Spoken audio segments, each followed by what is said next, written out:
పత్తికొండ మండలం జొన్నగిరి ప్రాంతంలో వజ్రాల వేటకు ప్రజలు తరలి వస్తున్నారు. ప్రతి ఏటా తొలకరి చినుకులు పడినప్పుడు ఇక్కడ వజ్రాల కోసం వేట మొదలవుతుంది. ప్రధానంగా గుంటూరు ప్రజలతో పాటు 2 తెలుగు రాష్ట్రాల నుంచి అధిక సంఖ్యలో వస్తూ ఉంటారు. వారి అదృష్టం కొద్దీ ఎవరికో ఒకరికి లక్ వరించి వజ్రం దొరుకుతుంది. అదృష్టం పరీక్షించుకోవడానికి ఆశతో పేదరికం నుండి గట్టెక్కవచ్చని ఇలా ఎన్నో ఆశలతో మహిళలు, పురుషులు వజ్రాల వేట కోసం వర్షాకాలంలో పత్తికొండ మండలం జొన్నగిరికి మకాం మారుస్తారు. కొందరైతే వారం 10 రోజులు ఇక్కడ తిష్ట వేసి వజ్రం కోసం చెమటోడుస్తారు. జొన్నగిరి పరిసర ప్రాంతాల్లో వాస్తవ పరిస్థితిని మా ప్రతినిధి బసవరాజు మరింత సమాచారం అందిస్తారు. పత్తికొండ మండలం జొన్నగిరి ప్రాంతంలో వజ్రాల వేటకు ప్రజలు తరలి వస్తున్నారు. ప్రతి ఏటా తొలకరి చినుకులు పడినప్పుడు ఇక్కడ వజ్రాల కోసం వేట మొదలవుతుంది. ప్రధానంగా గుంటూరు ప్రజలతో పాటు 2 తెలుగు రాష్ట్రాల నుంచి అధిక సంఖ్యలో వస్తూ ఉంటారు.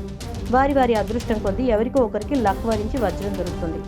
అదృష్టం పరీక్షించుకోవడానికి ఆశతో పేదరికం నుండి గట్టెక్కవచ్చని ఇలా ఎన్నో ఆశలతో మహిళలు, పురుషులు వజ్రాల వేట కోసం వర్షాకాలంలో పత్తికొండ మండలం జొన్నగిరికి మకాం మారుస్తారు. కొందరైతే వారం 10 రోజులు ఇక్కడ తిష్ట వేసి వజ్రం కోసం చెమటోడుస్తారు. జొన్నగిరి పరిసర ప్రాంతాల్లో వాస్తవ పరిస్థితిని మా ప్రతినిధి బసవరాజు మరింత సమాచారం అందిస్తారు.